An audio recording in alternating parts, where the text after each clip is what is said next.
আপনাদেরকে এই আয়াতের শানে নজুল হচ্ছেন আব্দুল্লাহ ইবনে উবাইদ। আব্দুল্লাহ ইবনে উবাইদ দেখেন কত বড় মুনাফিক ছিলেন, আর মুনাফিকের খাসালাতটা কেমন এখানে এসেছে। ওয়ামিনান নাসি من يقول آمنا بالله وباليوم الآخر وما هم بمؤمنين।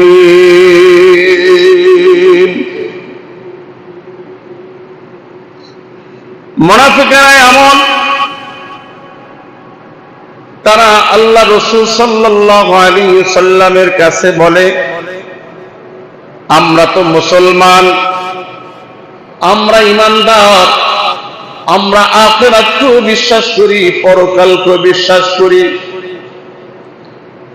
আল্লাহর আযাবকে বিশ্বাস করি, কিন্তু তারা আসলে মুখে একটা, তাদের অন্তরে আর একটা।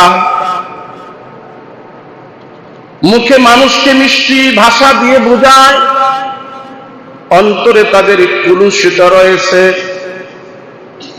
এটার নাম হইল মুনাফিকি। এই মুনাফিকের এমন অবস্থা আল্লাহ তাআলা কুরআনুল কারীমের ভিতরে আল্লাহ জানিয়ে দিয়েছে। সূরাতুন নিসা আয়াত নাম্বার 145 আল্লাহ বলতেছেন, ইন্নাল মুনাফিকিনা ফিদ দারকিল আসফালি মিনান নার। মুনাফিকের জন্য রয়েছে যন্ত্রণাদায়ক কঠিন আযাব। যন্ত্রণাদায়ক কঠিন আযাব। এই আযাবে ঢুকবে কারা? মুনাফিক। এবার আসেন, মুনাফিকের বৈশিষ্ট্য কি, গুণগুলা কি? রাসূল আরবি সাল্লাল্লাহু আলাইহি ওয়াসাল্লাম হাদিসের ভিতরে স্পষ্ট করে দিয়েছে, আয়াতুল মুনাফিকি সালাসা হাত্তা কাযাবা। তিন প্রকার, তিনটা খাসালাত মুনাফিকের। এক নাম্বার খাসালাত হলো, তারা যখন কথা বলে, কথায় কথায় মিথ্যা কথা বলে। আছে না নাই? মসজিদে ওয়াদা দেয়, আমি 50,000, আমি এত এত কাজ করব, খালি এরপরে মিথ্যা প্রতিশ্রুতি দেয় মানুষকে, মিথ্যা মিথ্যা বানট বানট কথা বলে। তাহলে এই হাদিসের দ্বারা আল্লাহ রাসূল জানাই দিয়েছেন, উম্মাহ শোনো, মুনাফিকের এক নাম্বার বৈশিষ্ট্য হইল, মুনাফিকরা যখন কোন মানুষের সাথে কথা বলে, তারা কথায় কথায় মিথ্যা কথা বলে।